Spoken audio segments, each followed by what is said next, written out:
it's Tom Donald from the London Contemporary School of Piano, and here I am joining you from Baker Street at the Blutner Piano Centre.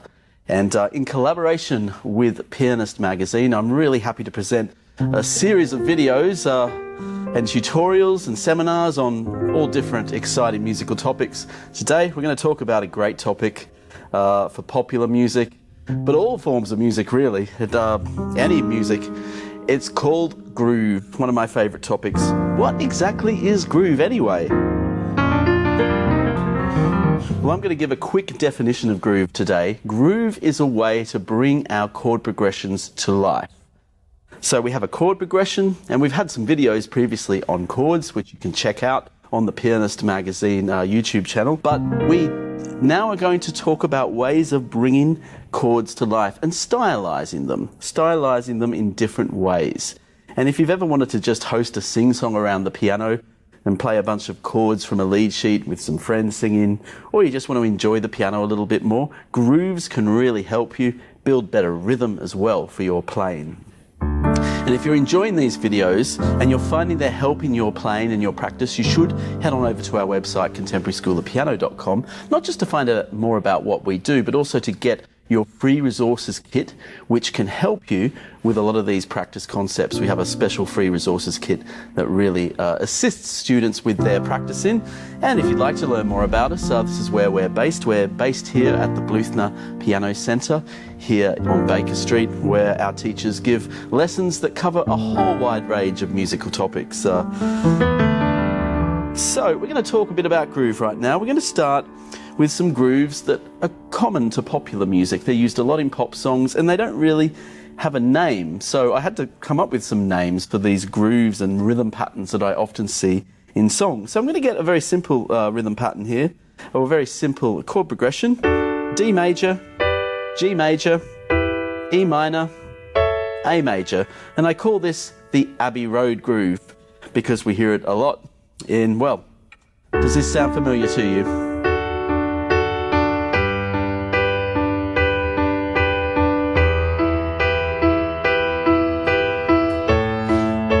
Let's do this in a couple of other keys.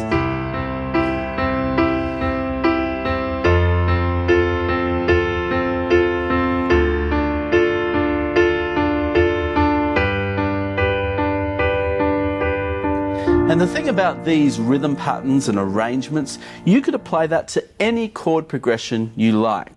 But of course, we hear it in a lot of those classic Beatles songs or songs like John Lennon's Imagine. That swing between, where we're swinging between the top two notes of the chord and the bottom note of the chord. Unless it's an inversion, you get that lovely sense of rhythm. And it's a great accompaniment if you're comping through a lot of pop songs. Put an octave in the bass.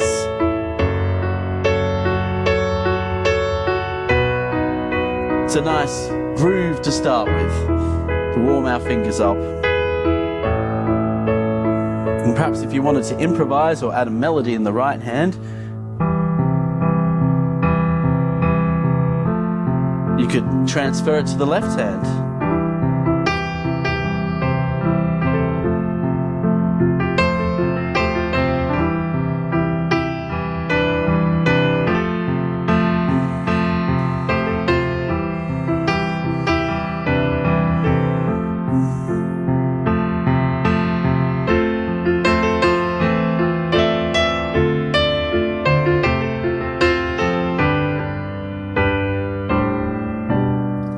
So here's another groove I quite enjoy. This groove you hear in a lot of power ballads, and I call it the 3+3+2 groove. And we just grab any chord we want, really. I'm going to grab an E flat major chord for the sake of it, and we spin the chord around with a 3+3+2 configuration, all played in quavers or quarter notes, and you get this type of rhythm.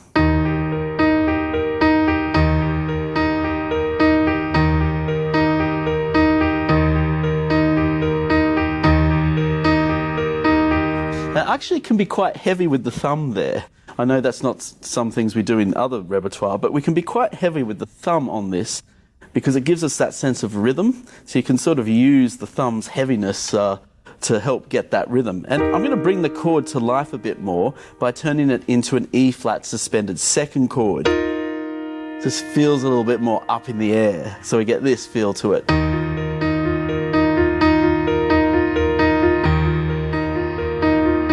And I'm now going to move the bass around a little bit, and let's hear what the groove does to the chords.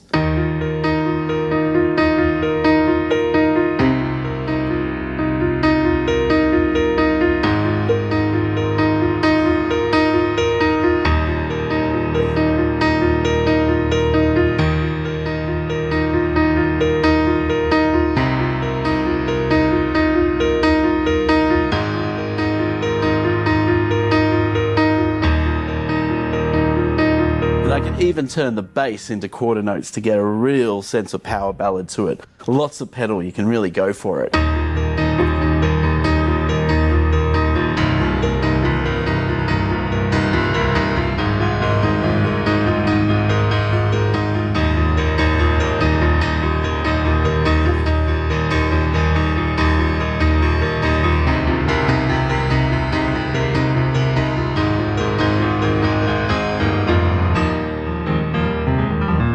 So a lot of those power ballads, that's a great groove you can have a lot of fun with. And again, you can apply these to the left hand. If I get the song Clocks by Coldplay, and I apply that pattern to the chord progression of that song, and that song is E flat major, B flat minor, F minor. That gives me room in the right hand to improvise on the scale or play the melody.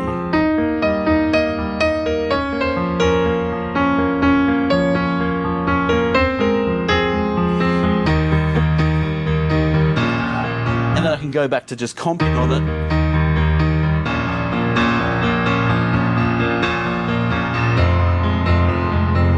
So this is where you can build up templates and collections of grooves that suit different styles of music. And there are dozens and dozens and dozens of them. It's not just the two I've shown you now.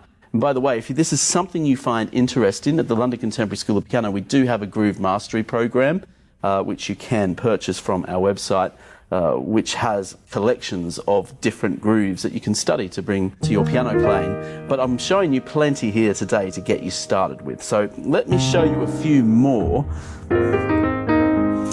So, I mean, here we are in London, and we're the home of the Beatles, but we're also the home of great other piano pop music legends like Elton John.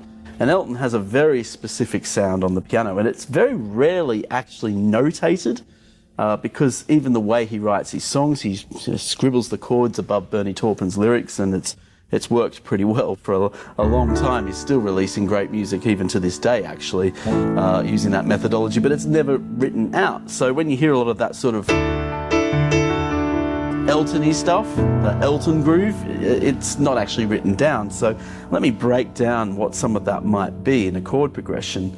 So I'm going to show you a couple of sort of typical Elton patterns. Let's start with this one. So I'm going to use the chords E flat major and B flat major. It's very simple. It's just a bit of arpeggiation, this one.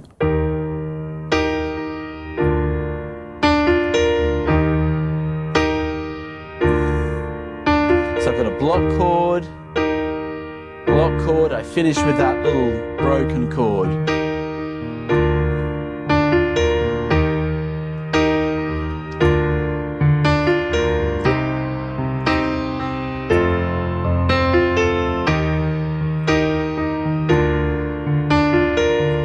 Just accompanying with some nice solid octaves in the left hand, lots of octaves.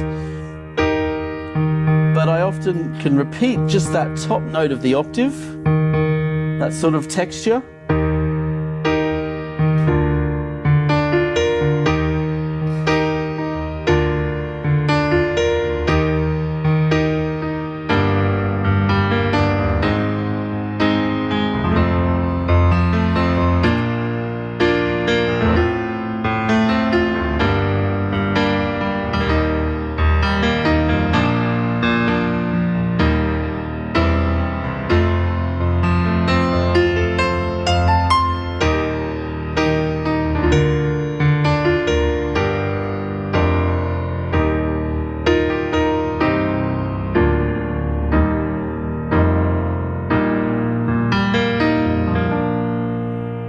guessed it, that was Can You Feel the Love Tonight from The Lion King.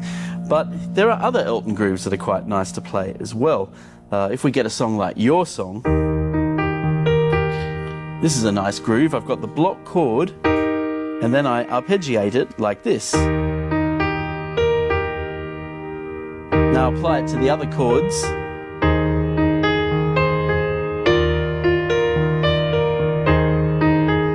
I'll do that again.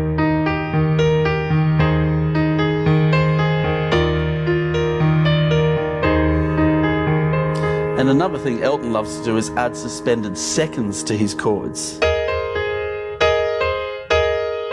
And then quickly resolve them. This sort of movement.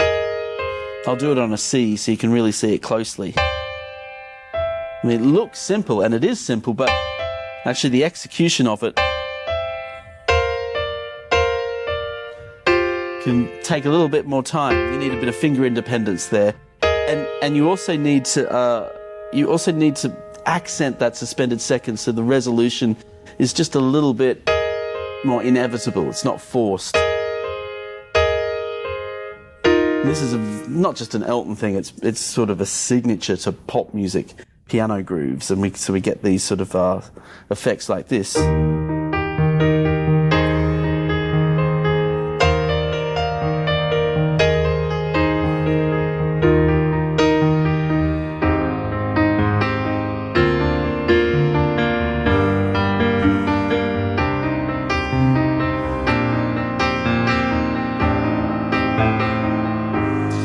And the improvisation that's taking place is very formulaic. It's not like free improv. Elton John, or the likes of Elton John, will choose almost ad hoc as to which chord is going to have the suspended second on it to resolve to the third. And other times it'll just be a clean triad without the suspended second.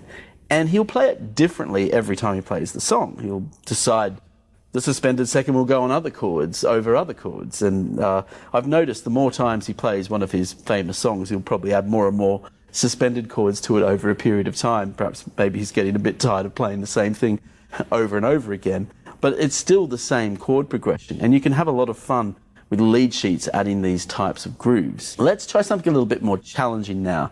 We're going to try a Samba groove on the piano. This is not an easy one. So we're going to just use two chords to keep it really simple. We're going to play a C minor, and then we're going to play an F minor. And if you want some help with these exercises, you can head on over to our website, contemporaryschoolofpiano.com, to get your free resources kit, because it will accompany many of these videos, including this one. So let's start with just those two chords.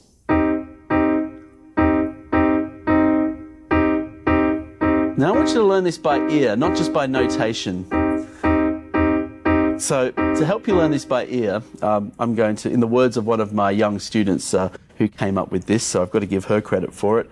It goes like this. Monday, I just bought a goldfish. Monday, I just bought a goldfish. Monday, I just bought a goldfish. Monday, I just bought a goldfish. Then F minor.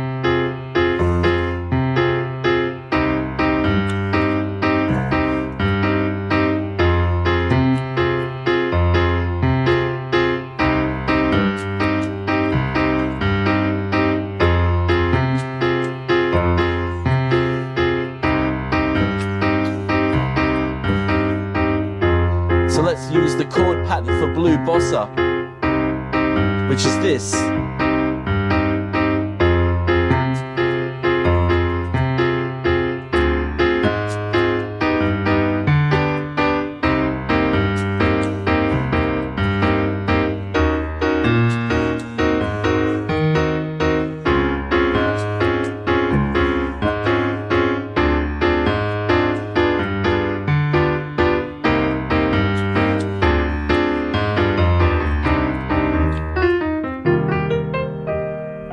That's quite a challenging one, and you might just need to spend some time doing this.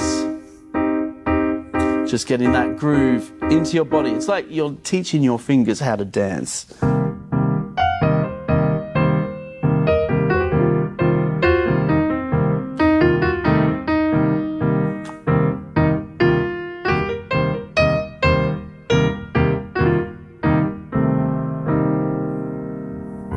But there are also some very popular grooves in classical music that are used a lot, such as Mozart's Alberti bass. The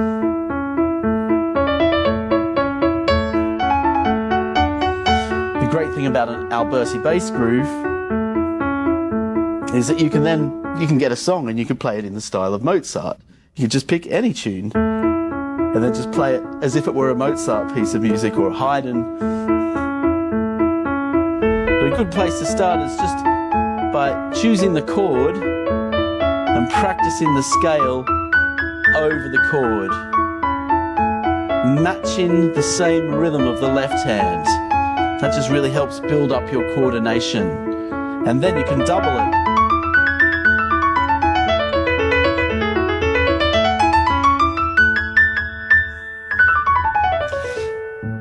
And another groove that's very popular in, let's say, modern popular classical music, such composers like Einaudi. And I have students that bring me Einaudi pieces, and I often say to them, you could actually compose this yourself. And that's because the groove has a very set formula to it. So if we just pick this particular progression, a very typical progression for, let's say, an Einaudi piece or an Adele song, pretty much the same sort of harmonic language. D minor, B flat major, F major, C major. So if we just get this left hand, fifth and an octave,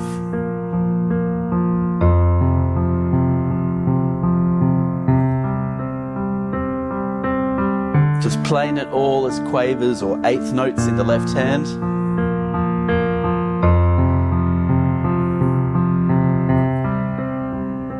Then we're going to create a melody in the right hand. But before we do, let's just arpeggiate those chords in the right hand.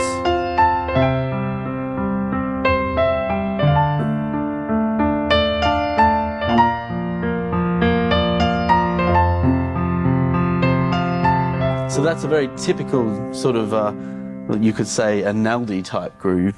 Or similar types of composers. There's a whole genre of this. There's hours and hours of music to sleep by on Spotify that uses these types of patterns. Very popular for people to listen to. So you can sort of play around with these grooves and generate your own compositions using these formulas. So I'm just improvising on an F major scale in the right hand.